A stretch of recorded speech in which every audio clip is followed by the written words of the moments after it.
Le Seigneur commence par ces mots. Je vous le dis à vous qui m'écoutez. Nous considérons que les paroles de ce jour nous sont donc adressées. Le Seigneur s'adresse à nous et nous sommes disposés aujourd'hui à l'écouter. Et que nous dit-il? Aimez vos ennemis, faites du bien à ceux qui vous haïssent. C'est le noyau de but du christianisme. Et je voudrais commencer par une question. Avons-nous des ennemis? Avons-nous des ennemis? Oui. D'accord. Nous avons des ennemis. Ok. Un ennemi, c'est toujours cette personne hostile qui cherche à nuire.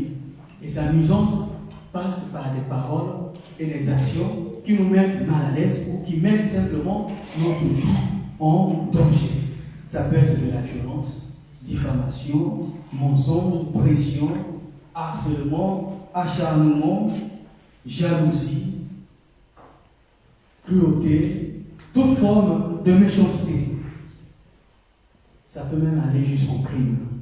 C'est là l'œuvre de l'ennemi. Mais derrière chaque méchanceté se cache en réalité la jalousie. Ce qui fait l'ennemi, c'est d'abord la jalousie. Et ça, c'est Saint Jacques qui nous le dit, Jacques 4, 1 à 2. D'où viennent les guerres, les conflits entre vous? N'est-ce pas de tous ces désirs qui mènent leur combat en vous-même? Vous êtes plein de convoitises et vous n'obtenez rien, alors vous tuez. Vous êtes jaloux et vous n'arrivez pas à vos fins, alors vous entrez en conflit et vous faites la guerre. Donc le fond du problème, le vrai problème de l'ennemi, c'est la jalousie. Et c'est pour cette jalousie, c'est au nom de cette jalousie qu'il peut entrer en guerre. Et le Seigneur vient faire cette déclaration d'aimer les ennemis. Ceux-là qui mettent tout en jeu pour nous détruire. Il nous demande de les aimer. Mais il faut se poser la question, de quel amour? Quelquefois, on se presse de citer les paroles du Seigneur. Quelquefois, on les détourne même de leur vrai sens. De quel amour? Quel est cet amour de nos ennemis? Il n'a pas dit, allez manger, déjeuner avec vos ennemis. Il n'a pas dit, allez embrasser l'ennemi. Il n'a pas dit, faites semblant avec l'ennemi. Bien au contraire, dans Matthieu 10, 16, il nous dit, je vous envoie comme des brebis au milieu des loups. Soyez doux comme des colons et prudents comme le serpent. Il n'a pas demandé d'être naïf. Il n'a pas aussi demandé d'être complice de l'ennemi. Mais il dit, aimez vos ennemis. Et on peut se poser la question, de quel amour, Seigneur? De quel amour? Il y a un amour qui crée la proximité. Mais de quel amour? Devons-nous mettre notre vie en danger, faire semblant avec ces personnes qui prennent tous les moyens pour nous déstabiliser? Eh bien, ce qu'il veut dire en premier, c'est ne pas entretenir de la haine. Parce qu'en entretenant de la haine contre l'ennemi, eh bien, on devient l'ennemi de l'ennemi. On se retrouve nous-mêmes ennemis. Et à ce moment-là, on se trouve en posture de pécheur. Parce que j'entretiens de la haine contre l'ennemi, eh bien, me voilà en train de pécher. Gravement. Lui, il pêche comme ennemi, mais moi aussi, je pêche à cause de cette haine que j'entretiens au fond de mon cœur. Donc, première consigne du Seigneur, c'est déjà de nous dire, libérez votre cœur de la haine. Aimer parce que cet ennemi, c'est aussi un fils du bon Dieu. Et nous avons entendu que Dieu est bon, pas seulement pour les justes, mais aussi pour les méchants et les ingrats. Aujourd'hui, il y a un beau soleil. Ce soleil-là n'est pas seulement pour les saints. Dieu a fait lever ce soleil aussi pour les ingrats et pour les méchants. Donc, il nous invite à l'imiter dans son attitude. Et si le Seigneur nous parle des ennemis, lui, Jésus nous parle des ennemis, c'est parce que sur terre, il a aussi connu des ennemis. Il a eu lui-même des ennemis jusqu'au dernier jour, jusqu'à l'ascension. Et jusqu'aujourd'hui, il y a encore les ennemis de Jésus-Christ dans notre monde. C'est l'exemple des personnes qui viennent, par exemple, casser les statues dans les églises ou voler les hosties pour des profanations. Ce sont les ennemis du Seigneur. Mais ce que nous voyons de lui, c'est qu'il n'a pas pris une arme pour les détruire. Et donc, il nous demande simplement de l'imiter. L'amour de l'ennemi consiste donc à imiter l'attitude de Dieu qui n'entre pas en guerre contre ses adversaires. Voilà le premier pas. Et pour nous aider à ne pas entretenir de la haine dans nos cœurs, il nous conseille de prier et de faire du bien. Parce qu'en priant, nous détournons notre attention du mal que l'ennemi est en train de nous faire et nous nous focalisons sur les œuvres de bonté de notre Seigneur. Et en accomplissant le bien, en accomplissant aussi le bien, eh bien, nous savons que le bien triomphe toujours du mal. Et nous empêchons à ce moment-là que le poison de l'adversaire détruise notre vie. Donc, prier pour ne pas rester focalisé sur le mal qu'on nous fait, accomplir le bien pour empêcher que le venin de l'ennemi n'atteigne notre vie. La prière donc, et les bonnes actions, voilà les deux choses qui doivent nous accompagner.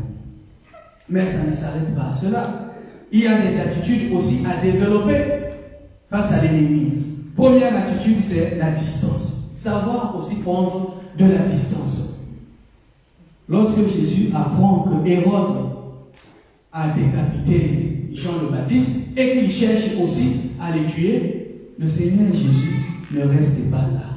L'Évangile nous dit dans Matthieu 14, 13, lorsque Jésus apprend la mort de Jean-Baptiste, à cette nouvelle, il partit de là dans une barque pour se retirer à l'écart dans un lieu désert.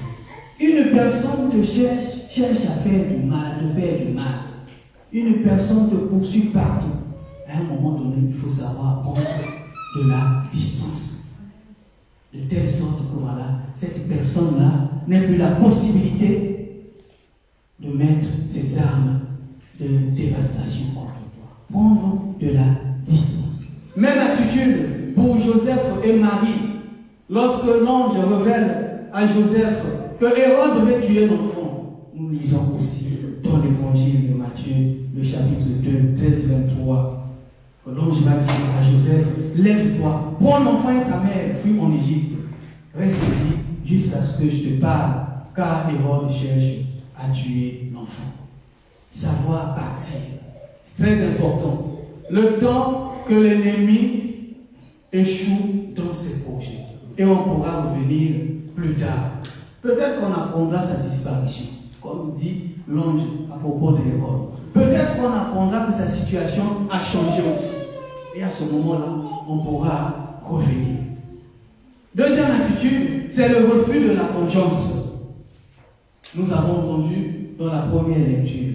Saül poursuivait, traquait David tous les jours. Il cherchait à l'éliminer. Et ce jour-là, qu'est-ce qui s'est passé? Le Seigneur a livré, comme on a entendu, Saül entre les mains de David. On aimerait tous avoir cette occasion-là, de voir le Seigneur nous livrer nos ennemis. Et David était accompagné d'Abichaï. Il a dit, mais là c'est bon, tout est fait, laisse-moi l'éliminer, comme ça on en finit. Mais nous avons entendu cette parole de David, ne le tue pas. Le refus de la vengeance. Ne le tue pas. Pourquoi? Eh bien à cause de cette parole, ne vous vengez point vous-même, mais laissez agir la colère de Dieu, car il est écrit, à moi la vengeance, à moi la rétribution. Romains 12, 19. La vengeance appartient à Dieu. Il y a des personnes qui nous font du mal, hein? On passe là tranquillement, on ne dit rien, on ne fait rien, ils pensent qu'ils sont vainqueurs. Non. On a les occasions aussi de les frapper. Mais à cause de cette parole, à moi la vengeance. Ou encore, ne le tue pas.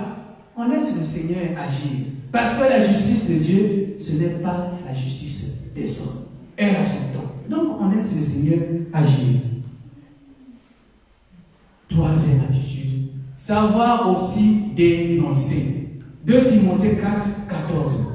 Il y a un homme qui s'appelait Alexandre. Il avait fait beaucoup de mal à l'apôtre Paul. Et l'apôtre Paul écrit à Timothée en disant, Alexandre le forgeron m'a fait beaucoup de mal. le Seigneur lui rendra selon ses œuvres. Pourquoi l'apôtre Paul a-t-il pris le soin de mettre par écrit le témoignage de sa souffrance de la part d'Alexandre?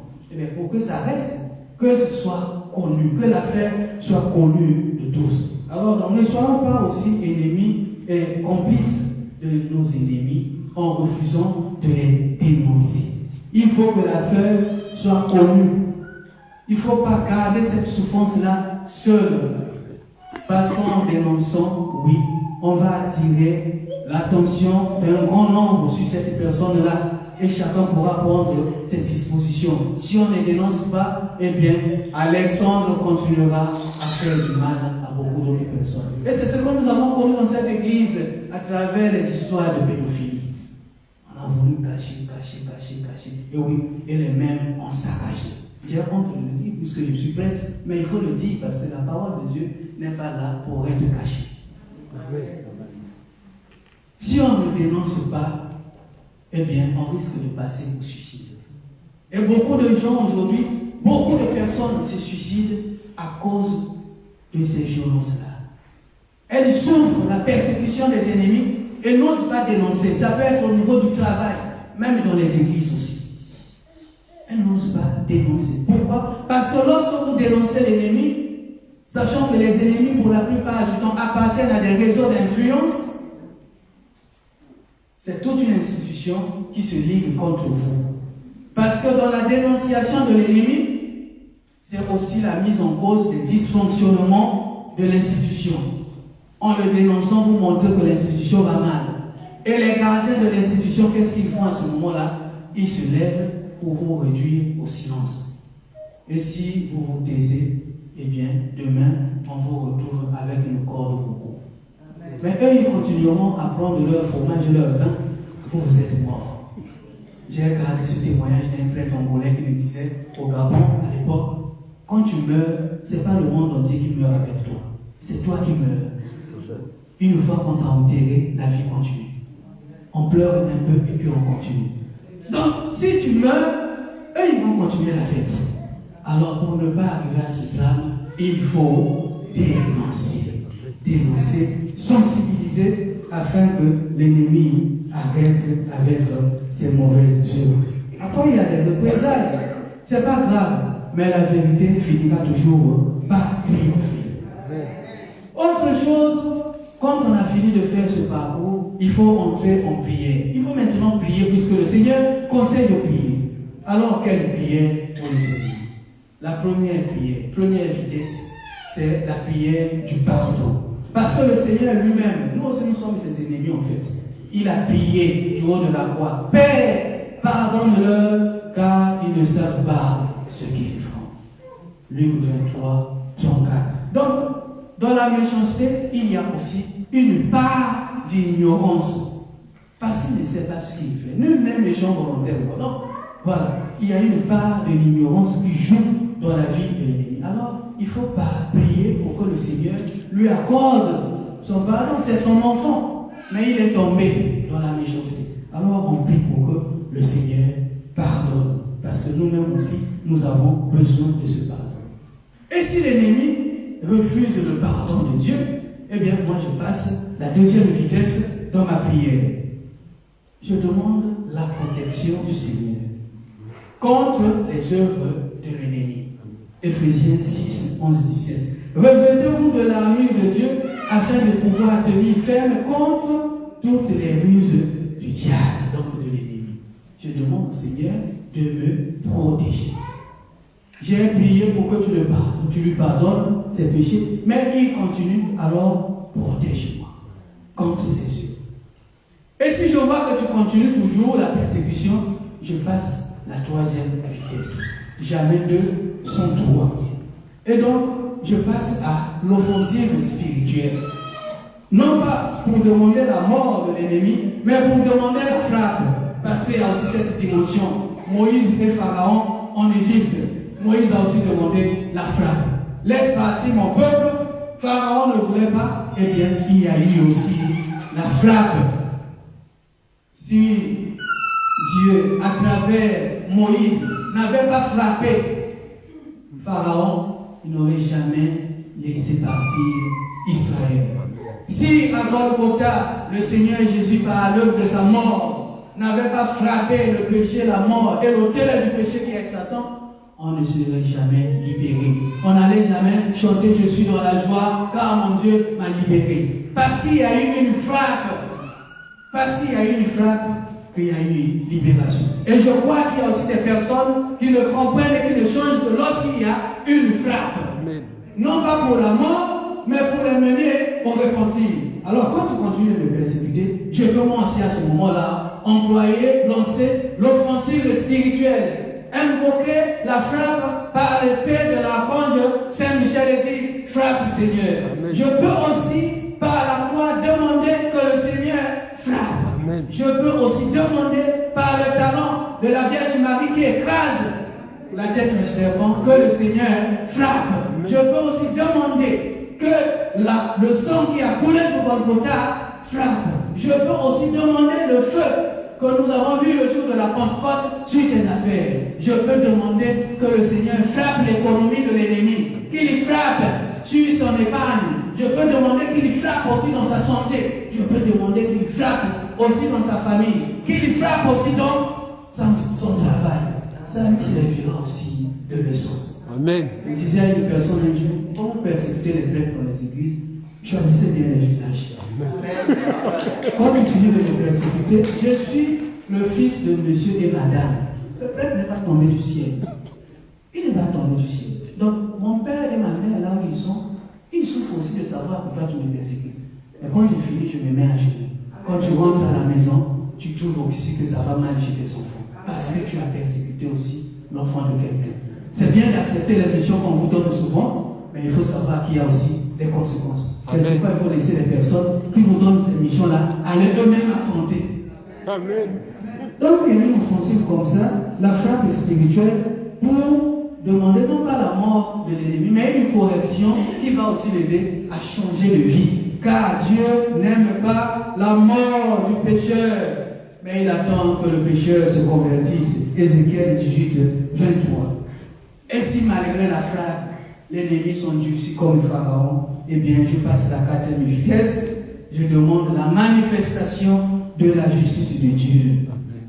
Ceux qui font le mal savent souvent corrompre la justice des hommes, parce qu'ils ont aussi des réseaux d'influence. Alors je demande que le Seigneur manifeste sa justice. C'est le psaume 43, le verset 1. Rends-moi justice, ô mon Dieu, défends ma cause contre un peuple étranger, de l'homme qui ruse et trahit, libère-moi. Voilà les paroles du psaume. Voilà l'attitude face à l'ennemi. Mais les choses ne s'arrêtent pas là, il faut inverser. Nous avons commencé par répondre à l'unanimité. Oui, nous avons des ennemis. Maintenant, il faut se poser la question, si nous ne sommes pas nous aussi ennemis des autres. Est-ce que nous sommes nous aussi des ennemis des autres? Là, la réponse devient de l'autre. Oui. Chacun, à ce moment-là, est appelé à faire un examen de conscience. C'est très facile de dire, j'ai des ennemis. J'ai des gens qui m'attaquent. Nos ennemis visibles et invisibles. Il y en a qu'on connaît, il y en a qu'on ne connaît pas. Il y en a qui agissent en plein jour, il y en a qui agissent aussi dans l'ombre. On a des ennemis, oui. Mais quelque part, est-ce que nous ne sommes pas nous aussi ennemis de nos frères et de nos sœurs? Eh bien, il faut aussi répondre à cette question avec la même énergie comme dans la première question. Oui, nous sommes aussi ennemis de nos frères et de nos sœurs. À bien des égards, de différentes manières. Ça peut se révéler dans nos attitudes. Ça peut se révéler à travers les paroles. Même en famille, il y a des parents qui sont ennemis de leurs propres enfants. Quand tu nourris mal tes enfants, tu es ennemi de tes enfants. Quand tu prends pas soin de tes enfants, tu es ennemi de tes enfants. Quand tu ne les aides pas à avancer, quand tu ne prends pas tes responsabilités de père de famille ou de mère de famille, tu es ennemi de tes enfants. Amen. Donc à ce moment-là, il y a aussi une conversion. Quand tu te rends complice du malheur d'une personne, Tu es ennemi à ce moment-là. Ce n'était pas ton affaire parce qu'on t'a informé, parce que c'est ton ami. Association aux malfaiteurs. Tu es aussi ennemi de la vie de l'autre. Quand tu es indifférent à la souffrance des autres, pourtant tu as la possibilité d'aider. Peut-être que ton sourire simplement suffit pour consoler. Mais tu ne souris pas. Tu es aussi ennemi. Quand tu as la possibilité de partager, tu fermes la main. Tu es aussi ennemi. Et lorsque tu tombes aussi des pièges, donc tu as souvent l'habitude de tomber des pièges des autres. Ah non, c'était juste un petit piège. Non, tu n'as pas de petit piège. Tu es ennemi. Pourquoi veux-tu voir ton frère, ta soeur tomber dans ce piège-là? Pourquoi tenter? La tentation appartient à celui qu'on appelle le tentateur. Celui qui est allé affronter le Seigneur, celui que le Seigneur a affronté au désert. Et quand tu joues son rôle, ça veut dire que quelque part, tu es aussi ennemi des hommes. Même dans la vie du couple. S'il y a la confiance, on n'a plus besoin de pièges. Là, vous êtes venus aujourd'hui pour la bénédiction. Demain, on vous verra. Oui, je t'aime. Oui, je t'aime. Oui. Pourquoi encore des pièges? Je t'avais piégé au téléphone. Pourquoi? S'il y a la confiance, pourquoi des pièges? Quand tu agis de cette façon, tu es ennemi de ton époux. Tu es ennemi de ton épouse.